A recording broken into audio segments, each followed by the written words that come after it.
Welcome to SEN Insights, powered by Rubric, the podcast focused on what's shaping the post-secondary student experience sector right now. I'm Paul Clayton, CEO of SEN. In each episode, we explore the key issues, ideas, and successes across the sector, from leadership and funding to wellbeing, data, and impact. Through conversations with sector leaders and practitioners, SEN Insights shares practical insights you can apply to your own organisation to strengthen student experience and outcomes. So let's get into today's conversation. G'day everyone, and welcome back to SEN Insights, powered by Rubric, the podcast for professionals working in student experience. Today I have the pleasure of interviewing a close colleague and friend of many years, Jess Brown from the Griffith University Gold Coast Students Guild. Jess was once a student leader as a club leader, loved what the Guild did for her, wanted to stay involved, so she joined the clubs team. And now today, when she joins us, she's the CEO of the Guild at the Griffith Gold Coast and is a successful, well-respected member of the sector, as well as the chair of our board, Outgoing. And it's my pleasure to interview her today. So let's get started. Welcome to my good friend, Jessica Brown at the Gold Coast Guild at Griffith University. Thanks for coming on today, Jess. Lovely to see you again. It's always good to get members on. So we'll just jump straight in. I've sent you some questions that I want to ask you. So I'll go from there and just see how we go. So from the beginning story, the origin story, your student days at Griffith, what did you study first off? And do you remember the specific moment or the particular club that first drew you into the kind of Guild's orbit, if you like? Good start. Do remember what I studied. Don't remember much of the content, but, do remember what drew me to the Guild. I studied a Bachelor of Business with majors in event management and journalism. Oh, nice. Yes. And I actually had my sights set, I think, on psychology, but didn't have the OP. And somebody said, oh, you should do a bridging course, do business. It's a great foundational degree. And I went, okay, sure. How they get you? And then I started it and went, I'm not going to do psychology. I can't do like 7 to 9 years of this, which the specialization I was looking at, was going to take. And I went, oh, I'll just see through this business thing. Yeah. What drew me to the Guild? Was that what you said? Yeah. What was your specific moment or engagement that brought you into the kind of Guild's fold, if you like?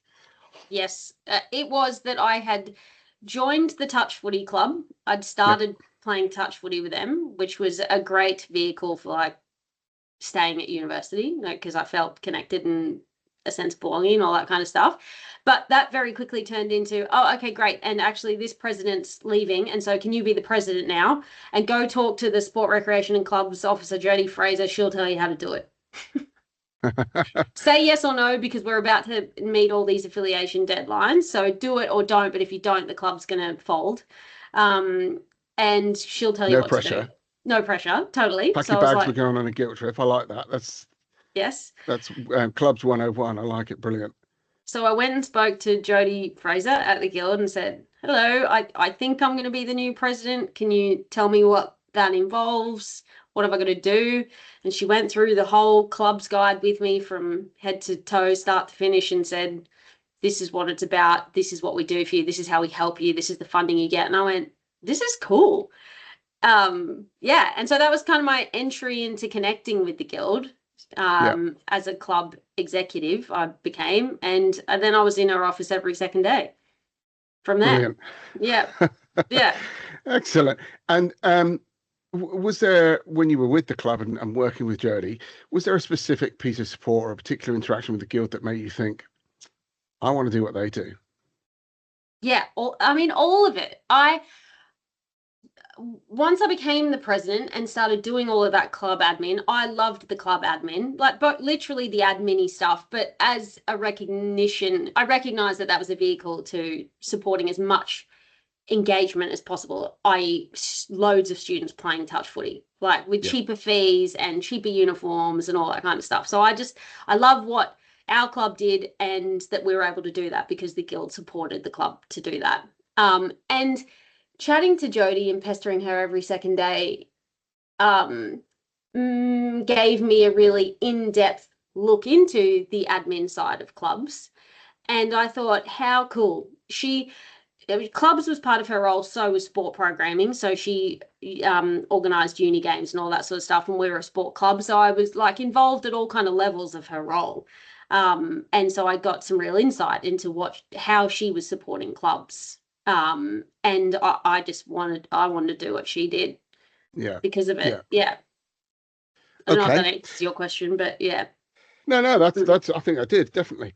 So from then, an opportunity arose at the Guild. So tell me how that opportunity arose, and then when you kind of moved into that role, what was there a big kind of like a light bulb moment where you said, "Wow, there's much more to what these guys do than I appreciated"? Yeah. Okay. How did it arise? I made it absolutely no secret that I wanted to be the next sport, recreation and clubs officer. You know, I'd be a student drunk at the unibar parties, and the sport, recreation and clubs officer, Jody, would also have to organise the unibar parties back then. So she'd wristband you at the door, and I'd arrive not intoxicated, of course, and say, Jody, I want your job. I love you. I want your job. And anyway, I made it as known as possible to anyone I could interact with at the Guild. Brilliant. That I Putting wanted it out her in the job. universe. I put it into the universe. I wanted her job. And serendipitously, as I was graduating uni, somebody from the Guild contacted me and said, we've got this job available, and we think, you know, we've kind of heard you'll be a good fit for it. Do you want to come in and have a chat about it? And it wasn't the sport, recreation, clubs officer, which was my quote unquote dream job. Yeah. It was a different role, but which I accepted. And before I even stepped into that, Jody then left, and they said, actually, it has come up. Do you want this one instead? And I was like, my life was made. I couldn't believe it.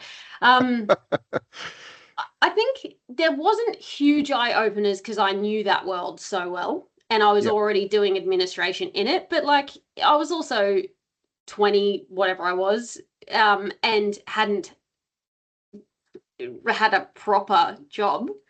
You know, so it was exposure more so to things like, there's behind the scenes like finance and budgets and but also I think the eye opener might have been like just the volume of stuff to sort of contend with in a multifaceted role like that looked at clubs and sport and recreational programs and events and activities. So it was huge.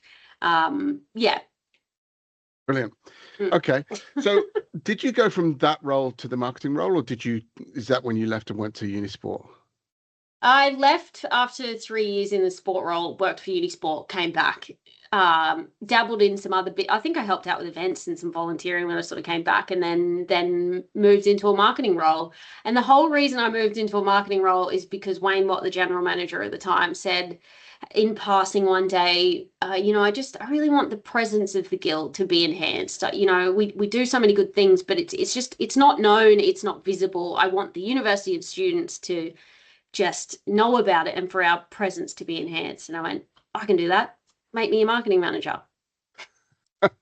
Excellent. I love the confidence. What was I know, me too. Where's that gone now? I don't know, but I had it at one point. So what was did it give you a different perspective on the Guild being in the marketing role than your experience with the clubs and sport? I mean, yeah.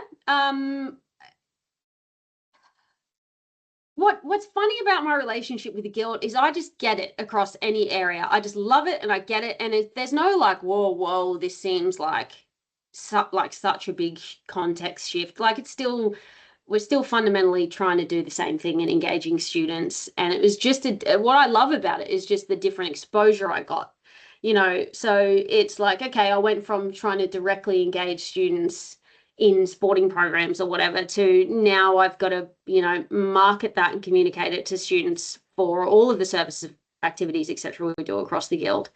I've forgotten your question. I just keep rambling. Well, no, I was just, did it change your lens? But I think you've answered it anyway. Definitely just gives you a wider appreciation of what you were doing. So then Wayne left.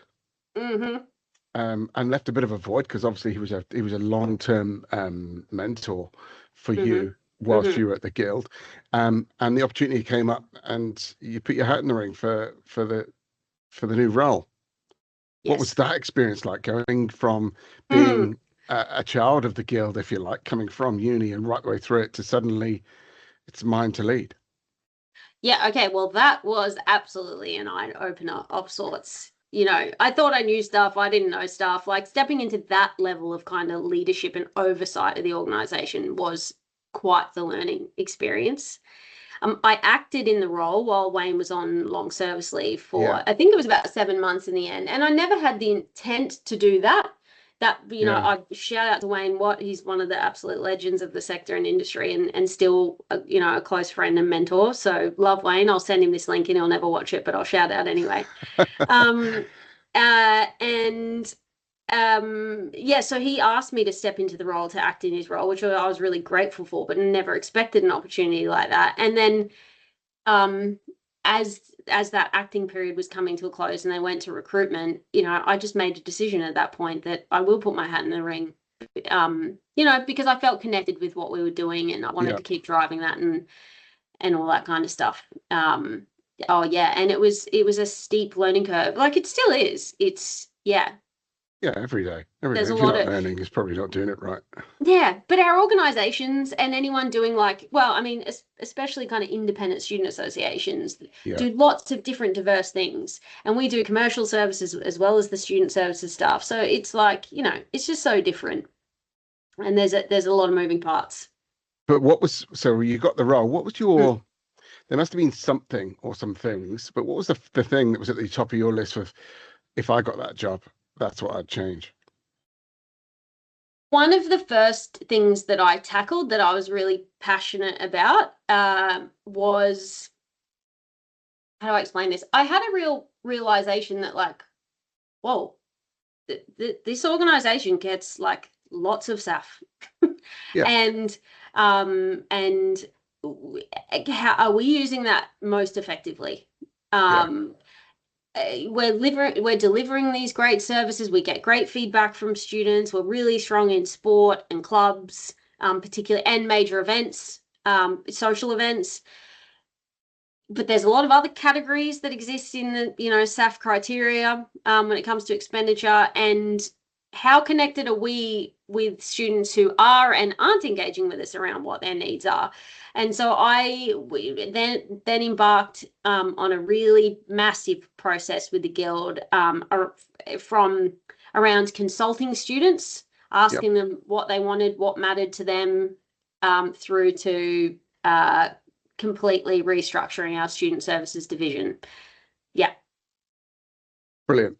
Okay, so moving forward to more recent work, you spearheaded some constitutional change with your board.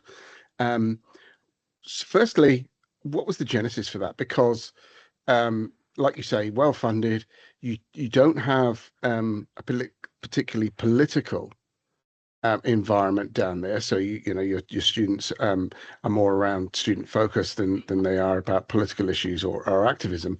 But you still felt there was a need for change. Where did that come from, Jess? It was two-pronged, and it was all part of our strategic plan, strategic review process. So conversations that we had internally about our long-term goals, strategic risks, conversations we had with the executives at the university around where they saw the future of the Guild and strategic risks, and also speaking with and working with our student leaders about their needs, wants.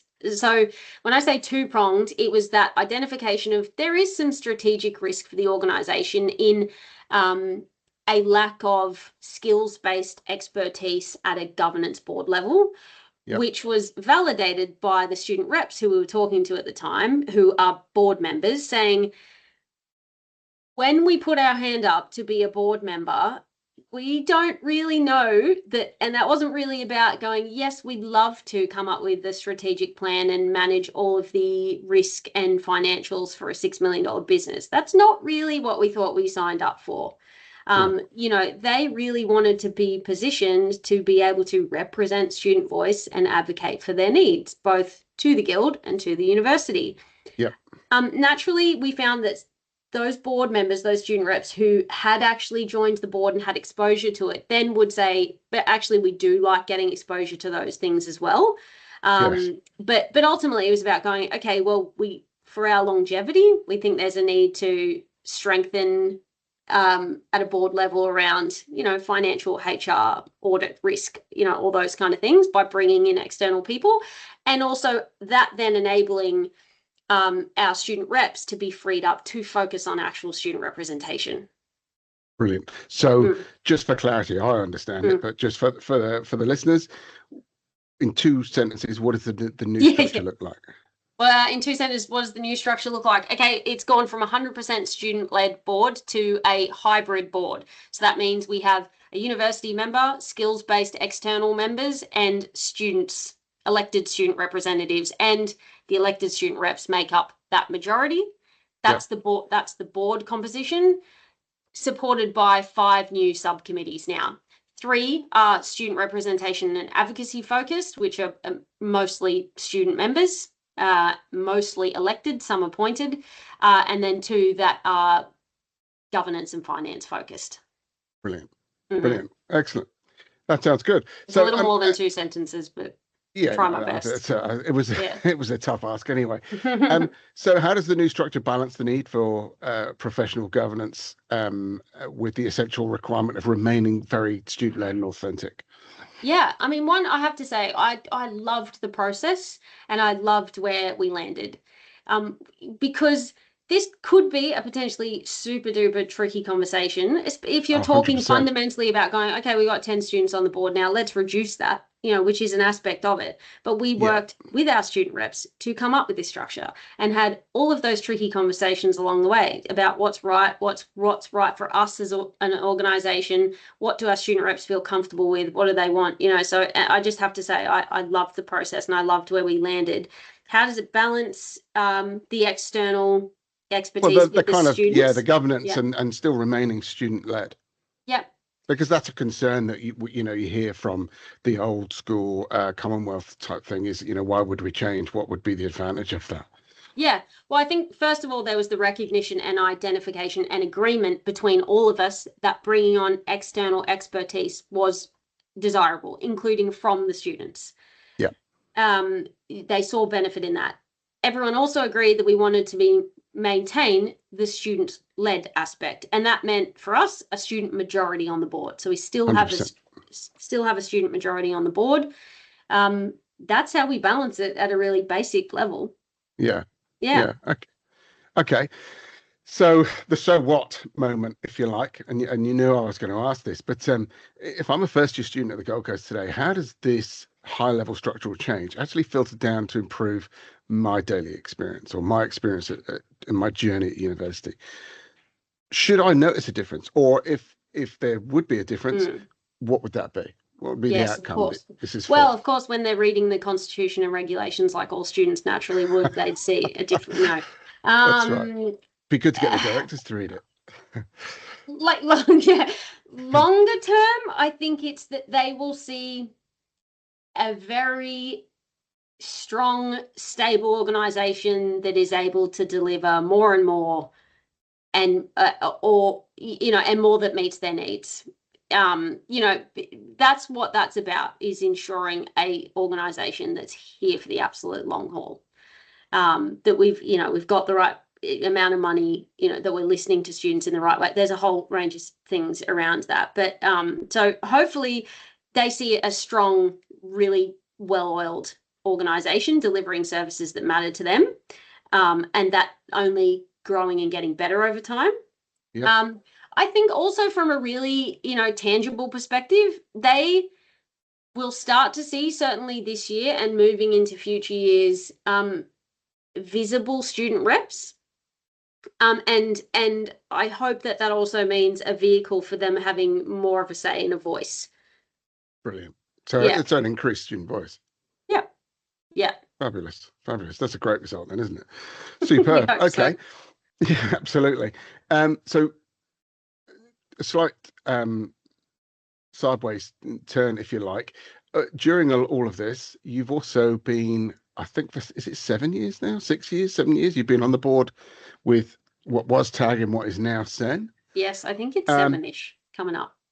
One of my desires to get you on the pod was as an opportunity to share with everyone else my disappointment in you that you're leaving the board. But in all seriousness, an opportunity to thank you, but B, to try and use this as an opportunity to share what you valued about being on the board as a vehicle to encourage more people to nominate when we go out in April. So tell me about your time on the board.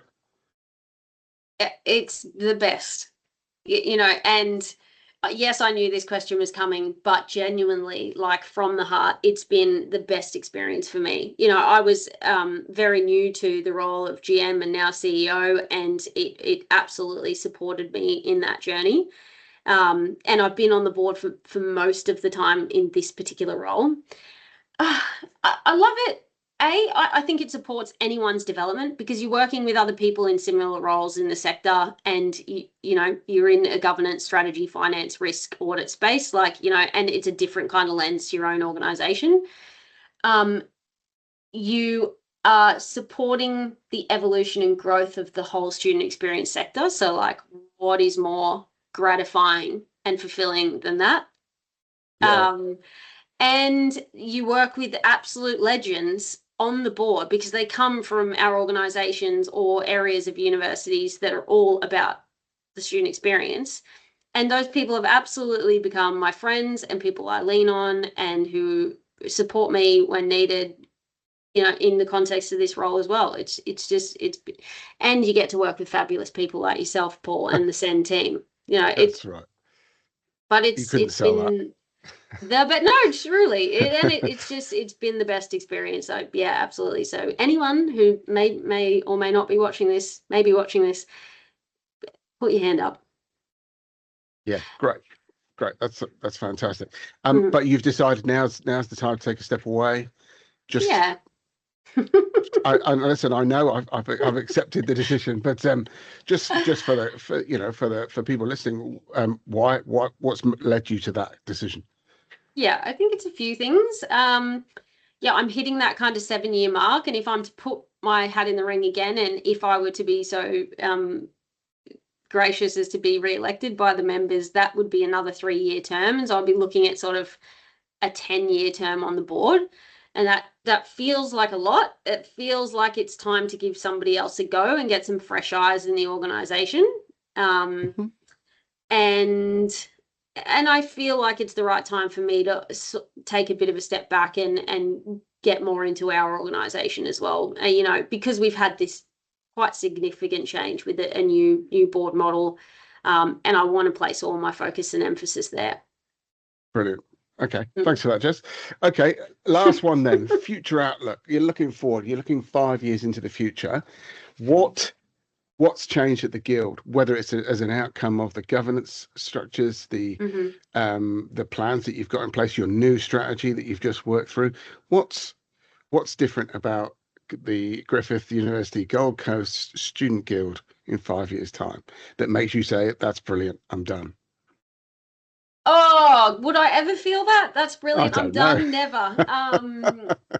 And if anyone has, call me. I want to know the secret sauce. But I think the fundamental thing that I'd be stoked with is if there is a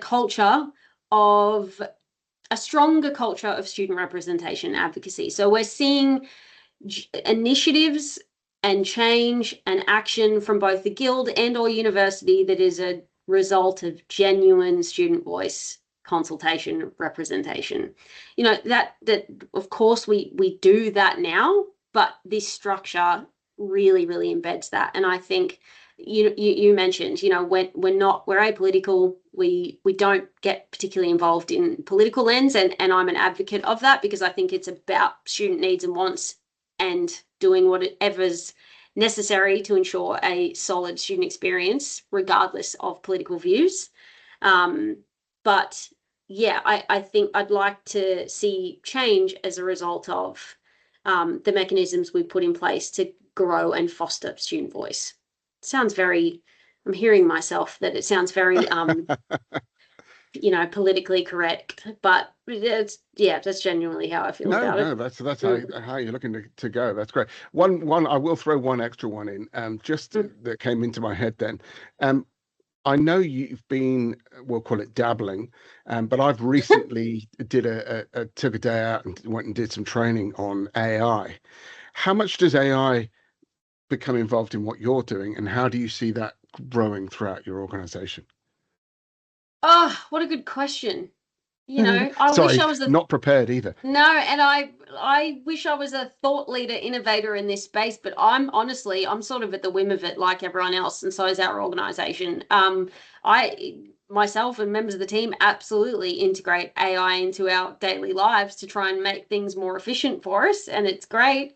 Gosh, what's the future look like for our organization? I think that's such a question for I have no answers, only questions Okay. to pose. Pass this question on to the next person that you interview on the pod and Oh, see what. listen, this might become a staple question. I mean, we're Mm. actually, I'm working with the guy that was the company that did the training to roll out some more training across our sector, because I think that there's some people that are right at the leading edge of it, but there's also a lot of us in the middle that are playing around with it and using it and getting benefit from it, but are just literally, it's like putting a table in Excel. We're just rubbing around the outsides of it as opposed to genuinely getting the power of it. Yeah, and we're not front runners in this space, that's for sure. And for me, it opens up a bigger question about like what is the future of universities and online versus on-campus study, and what does that look like? Will it become a fully seamless integrated system, and the online works, the on-campus works, and it's all's well in the world? Will on-campus be obliterated and it becomes online, and that's fine? I hope Please not. no. I hope not. So yeah, and is AI, what's AI powering? You know, I don't know the answers, but yeah, I don't know. Interested to see where it goes. So, yeah. Yeah, yeah. What, Oh, listen, as one of the questions I asked the guy at the training was, is there a lot of fear still out there that AI is going to take people's jobs? And he said, listen, there's some jobs that are absolutely prime for it because they're jobs where you don't actually need a human. It's just mechanistic, and actually it's almost an abuse when you're using a human to do that job. But he said, what you'll see is if you have no AI skills, you're probably going to be replaced. yeah. But AI is not going to replace you. You're going to be replaced by somebody who knows how to use AI. Mm, mm. So that's why I think training is going to be key moving forward. Yeah, totally agree. And one of our values is embrace change. We absolutely, as a student-facing organization, no matter what, have to adapt, with what student needs and wants are, and whatever technology or other political, environmental, other kind of contexts that shape and influence who we are and what we do. Like, you've got to change with the times. I just don't know what those times will look like in 5, No, 10 years time. I wish I did. brilliant. Okay, well, Can I listen, say, go on. Go, yeah. I hope, I, I, I hope that, going back to that on-campus experience, I hope it means that there is still a place for physical infrastructure and physical bodies on campuses interacting with each other face to face, because I'm just a forever advocate for, I don't think you can replace that in any technological shape or form. All right, That's listen, all I'll say. you don't need to try and sell it to me. I'm not sure if I've mentioned it yet on a previous pod, but coming from the UK, in the dawn of time, because I'm so old and grey,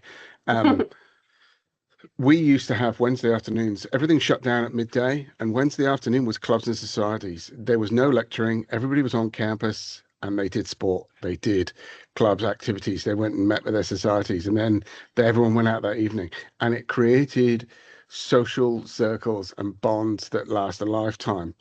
And if anything, there's a need to go back to it, because I think what you'll see is and it's speaking our theme, belonging is so important nowadays, and at university, and whether it's be retention or success, these people need connection, and you can't do it online. It's not the same thing. It's not human. The, the guild offering sport and clubs is the only reason I stayed at university and why I'm in this job. Like, There that you is go. why I'm such an advocate for it, because I was battling through university. It was a big, challenging world that I just struggled with. And then I found some people through touch footy. I get emotional about this every time. It's great. Yeah. And so anyway, that is why I'm such an advocate for the face to face. There's such power in that. Yeah, I totally agree. And listen, I'm sure most of our listeners would agree as well. So, although it does still leave us with the how do you engage the ones that can't get to campus, but that's for another pod, another time. Yeah. Brilliant. Oh, listen, thank you very much for your time today. Thank you for your time on the board and as being a chair. I know you've still got a few months left, but it's an opportunity for me to publicly thank you on behalf of the board and the membership for your time on the board. And you know, like you say, embrace change. Things will change, but you'll stay connected, involved, because I won't let you be anything other. No, absolutely. Brilliant. Well, and that's going to wrap up for today. And see us again soon on SEN Insights. Thanks very much. Thanks for having me.